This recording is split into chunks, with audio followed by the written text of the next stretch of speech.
पाशांकुशा एकादशी। उद्या आहे पाशांकुशा एकादशी। पाशांकुशा एकादशी ही अश्विन महिन्याच्या शुक्ल पक्षात येते। ती आहे उद्या म्हणजेच 3 ऑक्टोबर रोजी। तर पाशांकुशा एकादशी भगवान विष्णूंना समर्पित आहे आणि ही एकादशी पाप नाश करते, त्याच पद्धतीने घरातली दरिद्री दूर करत असते, घरामध्ये सुख समृद्धी ऐश्वर्य आणत असते। त्यामुळे उद्याच्या दिवशी आपल्याला ज्या ज्या मी सेवा सांगणार आहे त्या सेवा तुम्हाला आवर्जून करायच्या आहेत। उद्याच्या दिवशी केल्या जाणाऱ्या सेवा कधीही वाया जात नाहीत। भगवान विष्णूंची केलेली सेवा कधीही वाया जात नाही। तुमच्यापासून माझ्यापर्यंत प्रत्येकाची इच्छा असते की माझ्या घरामध्ये सुख समृद्धी ऐश्वर्य भरभराटी नांदावी, माझ्या घरामध्ये आयु आरोग्य लाभावं, माझ्या घरामध्ये लक्ष्मी खेळती राहावी, असं कोणाला नाही वाटत। तुमच्यापासून माझ्यापर्यंत प्रत्येक व्यक्तीला ही गोष्ट वाटत असते आणि कुठेतरी आपण या विषयी स्वप्न देखील पाहत असतो की असं झालं तर काय होईल, तसं झालं तर काय होईल। बघा, आपण कष्ट करतो, काबाड कष्ट करतो, स्ट्रगल आपल्या जीवनामध्ये आपण भरपूर करत असतो, पण कुठेतरी आर्थिक अडचणींचा सामना आपल्याला जास्त प्रमाणामध्ये करायला लागतो। आणि आता या धावपळीच्या जीवनामध्ये आणि या सगळे धकाधकीचं जीवन, त्याच पद्धतीने खर्च वगैरे सगळ्यावरचे भाव वाढलेले आहेत। त्यामुळे आपलं जीवन अधिकच अवघड झालेलं आहे आणि आर्थिक अडचणींचा सामना जास्त प्रमाणात लोकांना करावा लागत आहे।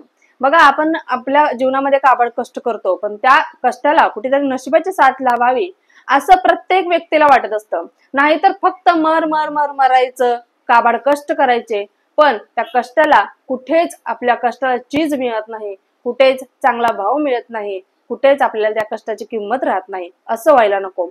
यासाठी आपल्याला पाशांकुशा एकादशी जी पाप नाश करते व त्याच पद्धतीने घरातील कर्ज बाजारी दरिद्री गरिबी दूर करते, अशा एकादशीच्या दिवशी आपल्या घरामध्ये कष्टासोबत नशिबाची साथ लाभण्यासाठी आपल्याला भगवान विष्णूंची जितकी जास्त सेवा करता येईल तितकी जास्त सेवा करायची आहे। आता बघा, तुम्हाला मी काही उपाय सांगणार आहे, काही सेवा सांगणार आहे, यापैकी तुम्हाला जी जमेल त्यातली कोणती एक करा। तुम्हाला सगळ्या जमलं तर ठीक, नाही तर कोणती तरी एक जरी सेवा तुम्ही उद्याच्या दिवशी केली तर अतिशय उत्तम आहे। सगळ्यात अगोदर धनवृद्धीसाठी तुम्हाला सेवा करायची आहे। बघा, तुमच्या जवळपास भगवान विष्णूंचं मंदिर असेल, दत्त महाराजांचं मंदिर असेल, बालाजी महाराजांचं असेल, विठ्ठलाचं असेल किंवा श्रीकृष्णाचं असेल, तुमच्या जवळपास मंदिर असेल तर मंदिरात जाऊन देखील एक उपाय सांगणार आहे, तो करायचा आहे।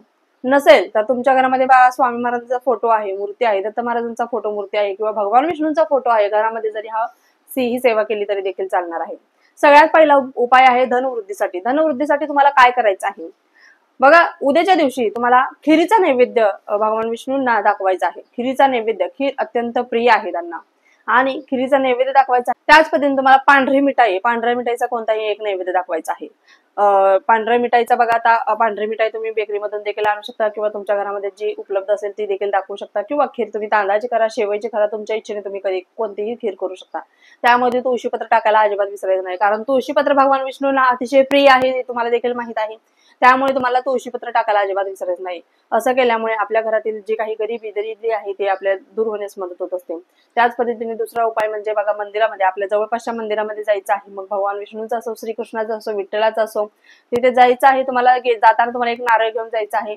नारळ तुम्हाला अर्पण करायचं आहे। नारळ अर्पण करा किंवा बदाम जरी अर्पण केले तरी देखील चालतील। हे अर्पण केल्यामुळे आपल्या जीवनामध्ये काही आर्थिक अडथळे येत असतात। बघा, अडथळे आपल्या जीवनातील दूर होतात। एखादं कोणतंही काम आपण करायला घेत असतो ते पूर्णत्वास जात नाही, काही कारणास्तव त्या कामामध्ये सतत बाधा अडथळे येत असतात। हातात तोंडाशी आलेला घास निघून जातो असं म्हणतात की नाही, त्यावेळेस किती दुःख होतं आपल्याला, आपलं मन पूर्णपणे तुटून जातं, आपण पूर्णपणे खचून जातो। तर अशा वेळेस अडचणी अडथळे दूर करायचे असतील तर उद्याच्या दिवशी आवर्जून भगवान विष्णूंच्या मंदिरात जाऊन किंवा श्रीकृष्णाच्या विठ्ठलाच्या मंदिरात, जे तुमच्या जवळपास मंदिर आहे त्या मंदिरात जाऊन तुम्हाला नारळ अर्पण करायचं आहे। असं केल्यामुळे आणि त्यांना मनोमन प्रार्थना करायची आहे। असं केल्यामुळे तुमच्या जीवनातील जे काही अडथळे आहेत, आर्थिक अडचणी आहेत, त्या दूर होण्यास मदत नक्कीच होणार आहे। त्याच पद्धतीने बघा, संध्याकाळी शुद्ध गाईचा तूप, तुमच्या जवळपास पिंपळाचं झाड असेल, तुमच्या जवळपासच्या शुद्ध गाईच्या पिंपळाच्या झाडाला शुद्ध गाईच्या तुपाचा एक सायंकाळच्या वेळेस संध्याकाळी तुम्हाला दिवा लावायचा आहे। तिथे जाऊन तुम्हाला दिवा लावायचा आहे आणि भगवान विष्णूंचं स्मरण करायचं आहे आणि मनोमन त्यांना प्रार्थना करायची आहे की माझ्यावरती जो काही कर्जाचा डोंगर झालेला आहे, माझ्या घरामध्ये जी काही गरिबी दरिद्री वाढलेली आहे ती निघून जाऊ द्या, तुमचा कृपाशीर्वाद आमच्यावर सदैव असाच राहू द्या, असं बोलून भगवान विष्णूंना कळवळून सांगायचं आहे आणि प्रार्थना त्यांना करायची आहे। शुद्ध गाईच्या तुपाचा सायंकाळच्या वेळेस तिथे दिवा लावायचा आहे। त्याच पद्धतीने सायंकाळच्या वेळेस तुळस प्रत्येकाच्या घरोघरी असतेच, तुळशी मातेसमोर बसायचं आहे, तिथे शुद्ध गाईच्या तुपाचा एक दिवा लावायचा आहे आणि तुळशीला तुम्हाला 11 प्रदक्षिणा उद्याच्या दिवशी घालायच्या आहेत. किती? 11 प्रदक्षिणा. बघा, भगवान विष्णूंनी तुळशीला आशीर्वाद दिलेला आहे, त्यामुळे भगवान विष्णूंना तुळस ही देखील अत्यंत प्रिय आहे. तुळशीशिवाय तुळस अर्पण केल्याशिवाय नैवेद्य देखील ते स्वीकार करत नाही. त्यामुळे भगवान विष्णू उद्याच्या दिवशी तुम्हाला सायंकाळच्या वेळेस तुळशीला 11 प्रदक्षिणा घालायच्या आहेत. प्रदक्षिणा मारताना ओम नमो भगवते वासुदेवाय नमः, ओम नमो भगवते वासुदेवाय नमः या मंत्राचा जप करत करत तुम्हाला 11 प्रदक्षिणा घालायच्या आहेत. त्याच पद्धतीने हे सगळं झालं. सायंकाळच्या वेळेस आपल्या महाराजांच्या फोटो समोर, मूर्ती समोर बसून किंवा आपल्या देवघरासमोर बसून तुम्हाला एक तुपाचा दिवा एक लावायचा आहे, प्रज्वलित करायचा आहे, धूप दीप अगरबत्ती लावायची आहे आणि तुम्हाला काहीच नाही जमलं तर ही एक सेवा करायची आहे, ती म्हणजे महाराजांसमोर बसायचं आहे आणि तुम्हाला विष्णू गायत्री मंत्र 16 वेळा बोलायचा आहे. ओम नारायणाय विद्महे वासुदेवाय धीमहि तन्नो विष्णू प्रचोदयात. ओम नारायणाय विद्महे वासुदेवाय धीमहि तन्नो विष्णू प्रचोदयात. हा मंत्र तुम्हाला 16 वेळा बोलायचा आहे. नंतर 16 वेळा तुम्हाला लक्ष्मी गायत्री मंत्र म्हणायचा आहे. ओम महालक्ष्मीचे विद्महे विष्णू पत्नीचे धीमहि तन्नो लक्ष्मी प्रचोदयात. ओम महालक्ष्मीचे विद्महे विष्णू पत्नीचे धीमहि तन्नो लक्ष्मी प्रचोदयात. कमीत कमी 16 वेळा, जास्तीत जास्त एक माळ केला तर अतिशय उत्तम आहे. श्री स्वामी समर्थ या षडाक्षरी मंत्राची एक माळ तुम्हाला घ्यायला अजिबात विसरायची नाहीये. त्याच पद्धतीने बघा, संध्याकाळी 12च्या आत तुम्हाला किंवा रात्री 12 वाजता जरी तुम्ही व्यंकटेश स्तोत्राच्या 21 मंडल जरी केलं तर अतिशय उत्तम आहे. नाही जमलं तर एक वेळा तर व्यंकटेश स्तोत्र बोलण्याचा प्रयत्न करायचा आहे. आता व्यंकटेश स्तोत्र काय आहे? व्यंकटेशो वासुदेवं प्रद्युम्नोमित विक्रमः शंख शर्णो अनिरुद्ध शेषाद्रिपतिरेवचः जनार्दन पद्मनाभो व्यंकटाचलवासनः सृष्टिकर्ता जगन्नाथो माधवो भक्तवत्सलः. हे संस्कृत मध्ये आहे, संस्कृत मध्ये लगेच होतं. आणि जे प्राकृत मध्ये आहे म्हणजे मराठीत आहे, ओम नमोची हेळंबा सकाळाधी तू प्रारंभा, हे 108 ओव्यांचं आहे. अशा पद्धतीने तुम्हाला जे जमेल ते तुम्ही उद्याच्या दिवशी व्यंकटेश स्तोत्राचं एक पाठ तरी नक्कीच करण्याचा प्रयत्न करायचा आहे. त्याच पद्धतीने विष्णू सहस्त्रनाम उद्याच्या दिवशी रोज सकाळी उठल्यानंतर विष्णू सहस्त्रनाम कोणाच्या घरी लागत नसेल तर सांगा.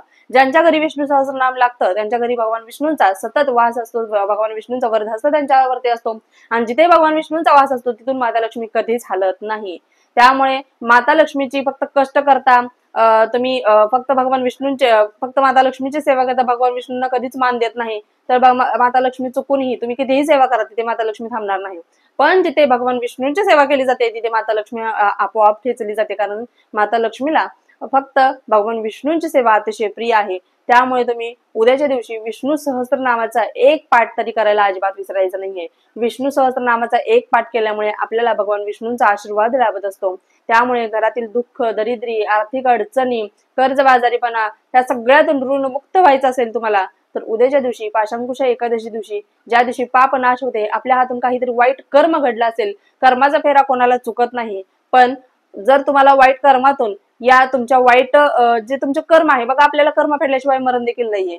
कर्म जर तुम्हाला या कर्मातून जर बाहेर पडायचं असेल तर उद्या भगवान विष्णूंच्या जितक्या जास्त होईल तितक्या सेवा करण्याचा प्रयत्न करायचा आहे. आणि नक्कीच तुमच्या जीवनातील 99% प्रश्न उद्याच्या सेवेने नक्कीच सॉल्व्ह होणार म्हणजे होणारच. त्यामुळे नक्कीच शुद्ध अंतःकरणापासून उद्याच्या सेवा करायला अजिबात विसरू नका. श्री स्वामी समर्थ.